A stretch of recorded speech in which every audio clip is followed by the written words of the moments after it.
सीधे चालक तार में विद्युत धारा प्रवाहित होने पर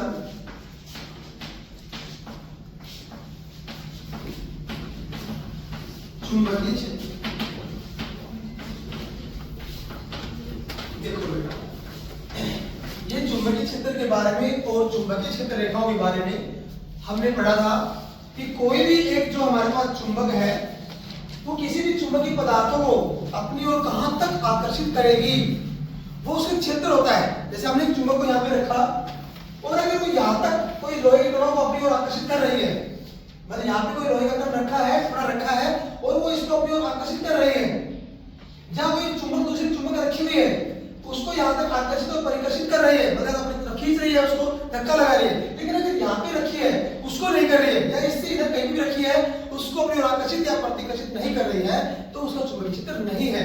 मतलब कि जहां तक जिस रीजन में वो अपनी ओर चुंबक आकर्षित या प्रतिकर्षित करती है चुंबकीय पदार्थों का चुंबक को, वो उसका चुंबकीय क्षेत्र होता है। चुंबकीय क्षेत्र रेखाएं अगर एक पैटर्न होता है जहां पे हम चुंबकीय क्षेत्र रेखाएं जो होती है उसका निरूपण करते हैं कि हमारे पास पैटर्न भी किसके ऊपर निर्भर करेंगे, वो आकृति पर निर्भर करेंगे कि चालक तार की जो है आकृति किस तरीके की है।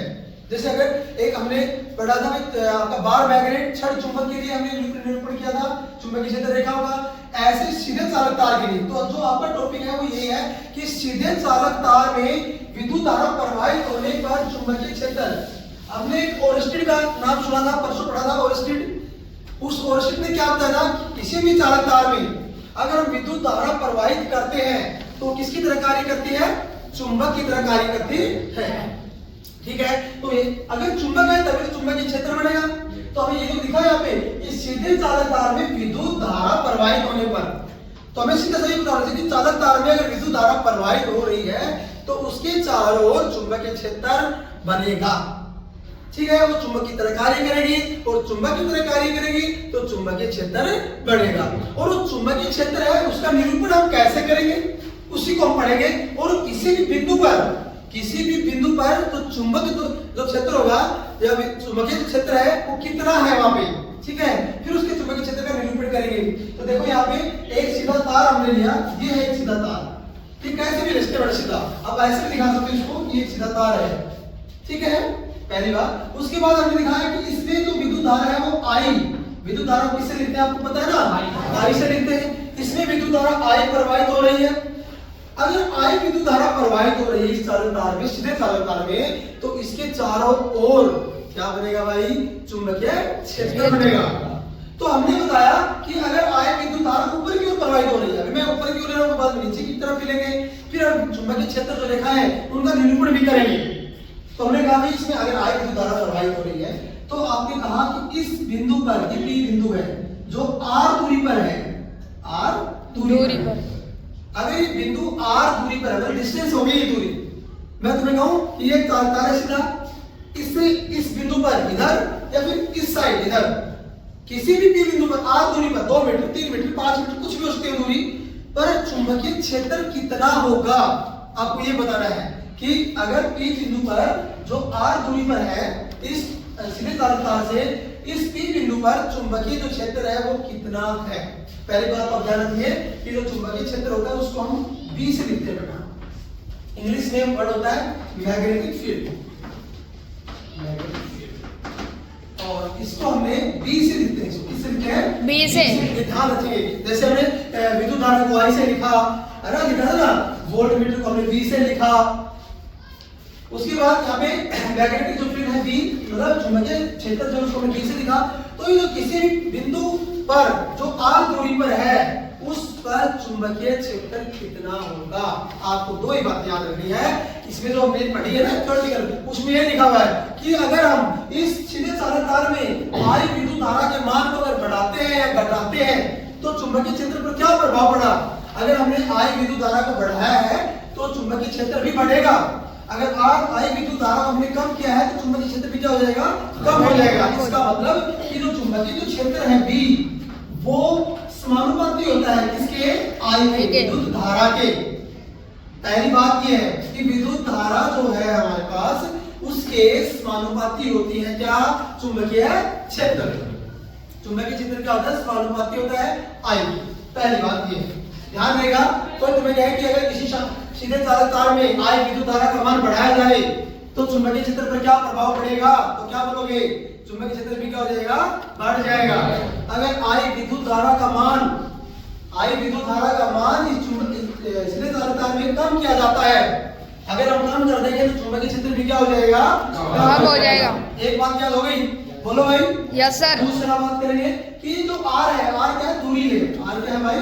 दूरी। कि इस R P बिंदु पर जो इस सीधे चालक तार से R दूरी पर है, अगर हम इस R दूरी को बढ़ाएं या घटाएं तो चुंबकीय क्षेत्र पर क्या प्रभाव पड़ेगा? तो देखो अभी पढ़ा, ये जो हमारे पास चुंबकीय क्षेत्र कहता है, अगर इसको जितनी ज्यादा दूर लेके जाओगे उतना चुंबकीय क्षेत्र कम हो जाएगा। मतलब R बढ़ा तो B क्या हो गया? कम हो गया। R बढ़ा तो B क्या हो गया? कम हो गया। मतलब आप निरूपित करेंगे तो पता लग जाएगा कि कम होता होता कैसे कम हो गया ये अपना। मतलब आपको ये याद रखना है कि अगर हम R दूरी को बढ़ाते जा रहे हैं, सीधे चालक तार से अगर हम दूरी को बढ़ाते जा रहे हैं तो चुंबकीय जो क्षेत्र है वो क्या हो जाएगा बेटा? कम हो जाएगा। मतलब एक दूसरे के उल्टे हो गए नहीं हो गए? बोलो भाई। Yes sir. R को बढ़ाया तो B क्या हो गया? कम हो गया। इसका मतलब कि जो R दूरी है उसके क्या है बेटा? विद्युत कर्मानुपाती। क्या है? विद्युत कर्मानुपाती। दो बातें याद रखनी है बस आपको दो ही बातें याद रखनी है कि चुंबकीय जो क्षेत्र होता है सीधे चालक तार में विद्युत धारा प्रवाहित होने पर चुंबकीय क्षेत्र कितना होगा, किस किस बातों पर निर्भर करता है? तो पहला है I विद्युत धारा के समानुपाती होता है चुंबकीय क्षेत्र। दूसरा R क्या बनेगा? किसी भी सीधे चालक तार से किसी बिंदु की दूरी है उसके क्या होता है? विद्युत कर्मानुपाती होता है। दो बातें हो गई बेटा, बोलो। yes, इन दो बातों पर चुंबकीय क्षेत्र आपका निर्भर करता है।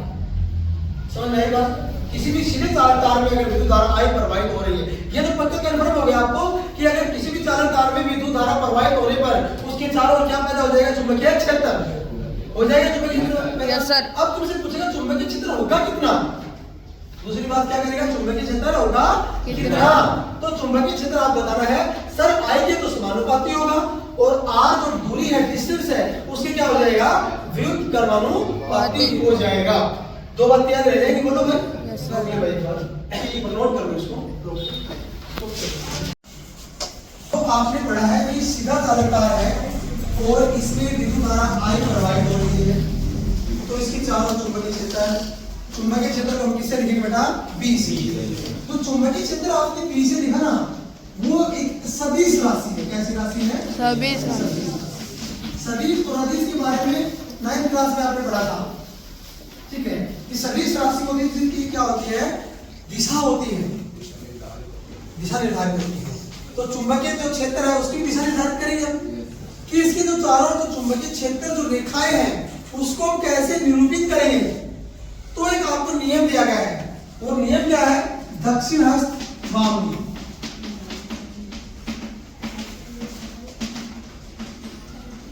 क्या है? दक्षिण हस्त वाम अंगुष्ठ नियम। दक्षिण हस्त अंगुष्ठ नियम। राइट हैंड, हिंदी में आता है, इंग्लिश में right hand thumb. Right hand thumb.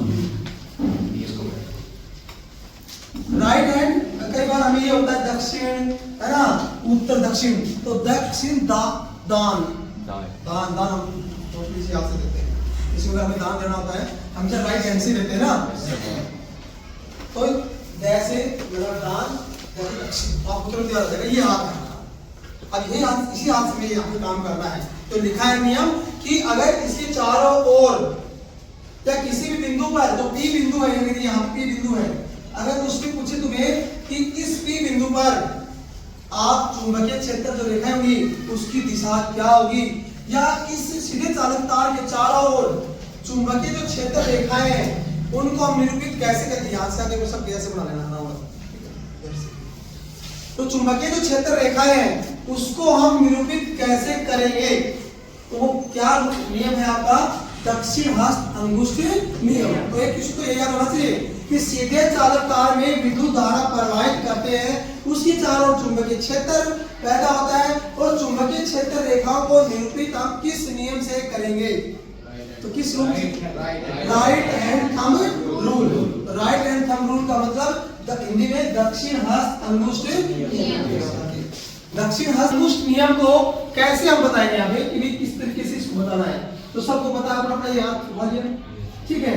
Right hand, इस राइट हैंड में आपको इस तरह से रखना है कि सीधे चालक जो तार है उसमें विद्युत धारा अगर आई प्रवाहित हो, जैसे पहले सीधा चालक तार है, इसमें ऊपर की तरफ जो निब है इधर ऊपर की तरफ क्या विद्युत धारा प्रवाहित हो रही है, तो जो अंगूठा है ना, अंगूठा हमेशा विद्युत धारा की दिशा को दिखाएगा।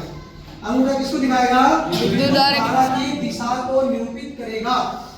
दिखा दिया इंडिकेशन, क्या अंगूठा किसको दिखाएगा भाई? विद्युत धारा की दिशा।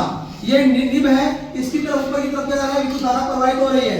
फिर आप ऐसे मोड़ोगे ना, ऐसे चलोगे, ऐसे इस तरह से, ऐसे तो रखोगे नहीं सीधा, हमें ऐसे चलना है। तो ये कर्व जो फिंगर है, आपकी जो मुड़ी उंगलियां है, ये किसको दिखाएगी? चुंबकीय क्षेत्र रेखाओं को दिखाएगी। किसको दिखाएगी? चुंबकीय क्षेत्र रेखाओं को। क्या होता है? दो ही बातें बताइए बेटा। हम किसको बताएगा? हम विद्युत धारा की दिशा को बताएगा। और जो आपकी कर्व फिंगर है, जो मुड़ी हुई उंगलियां है, वो किसको? चुंबकीय क्षेत्र रेखाओं को दिखाएगी। दो बातें बताई है, तो क्या क्या बताएगी? कोई बच्चा बताएगा? बताओ बोल एक बार। हम किसको बताएगा? अंगूठा किसकी दिशा को बताएगा? विद्युत धारा की दिशा को। जो मुड़ी हुई उंगलियां है वो किसकी दिशा बताएंगी? ठीक है। अब इसको निरूपित करना है, आपको दिखाना है बना के। ड्राइंग बनाने एक प्रकार से मैं कहूंगा आपको कि अगर आपको ड्राइंग बनानी है तो कैसे विद्युत धारा आई है, सीधा चालक तार है, अब ये विद्युत धारा प्रवाहित हो रही है, इसके ऊपर की तरफ दिखाया है ना, तो जिधर धारा प्रवाहित होगी जिस दिशा में उधर का अंगूठा रखो क्या? ऊपर क्यों हो रही है? ऊपर की तरफ दिखा दे बेटा।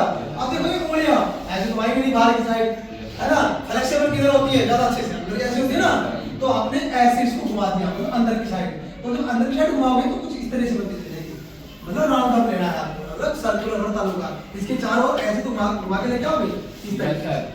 तो उसके बाद जब आपने इस तरह से घुमाया तो देखो एरो, तो तीर का निशान कुछ ऐसे तो आएगा, ये बिल्कुल बराबर दिखाने वाली। तो ये क्या हो गया भाई? किसी सीधे चालक तार के लिए क्या हो गई? चुंबकीय क्षेत्र रेखा। ये कब है? जब आपकी विद्युत धारा ऊपर की ओर बह रही है। कोई बोल भी दे कि किसी सीधे चालक तार में ऊपर की दिशा में क्या हो रही है? विद्युत धारा प्रवाहित हो रही है, या ऐसा बना के चलेगा आपको। बताओ भाई, इसके चारों ओर चुंबकीय क्षेत्र रेखाओं को निरूपित कीजिए। इसके चारों ओर चुंबकीय क्षेत्र रेखाओं को क्या करो? निरूपित करो। तो आपको तुरंत समझ में आना चाहिए कि भाई सीधा चालक तार है, सीधे चालक तार में ऊपर की तरफ क्या हो रही है? ऊपर की दिशा में क्या हो रही है? विद्युत धारा प्रवाहित हो रही है। क्योंकि हमें थंब लेना है, अंगूठा लेना है। अंगूठा किसकी दिशा को दिखाएगा? विद्युत धारा की दिशा को दिखाएगा। फिर तो एक मुड़ी हुई जो उंगलियां हैं वो चुंबकीय क्षेत्र रेखा दिखानी है। तो आपने जब ऐसे पहन लिया तो इसके चारों ओर ऐसे तो आएगा घूम के, तो आपने तुरंत ऐसे दिखा दिया। लेकिन देखो बेटा, ये जरूर ध्यान रखना है, कभी कई बार हम क्या ऐसा बना के छोड़ देते हैं। नहीं, जब आप ऐसे बना रहे हो तो आप किस दिशा में जा रहे हो? ऐसे जा रहे हो ना, ऐसे दिखाना है। तो क्या दिखाओगे? गलत माना जाएगा आपका। तो ये आपने किसी भी सीधे चालक तार के लिए चुंबकीय क्षेत्र रेखा को निरूपित कर दिया। ऐसे ही अगर कोई तुम्हें कहे कि भाई विद्युत धारा है किसी सीधे चालक तार में, वो नीचे की दिशा में प्रवाहित हो रही है ऐसे, ठीक है, तो देखो नीचे की ओर कोई दिक्कत नहीं, नीचे की ओर अब की बात कहां आ रही है? ऐसे आ रही है बाहर की साइड में, लेकिन आ तो कैसे रही है? वर्तुलाकार ऐसे आएगी ऐसे ही, बस क्या निशान चेंज हो जाएगा? एरो का निशान चेंज हो जाएगा। कर लोगे?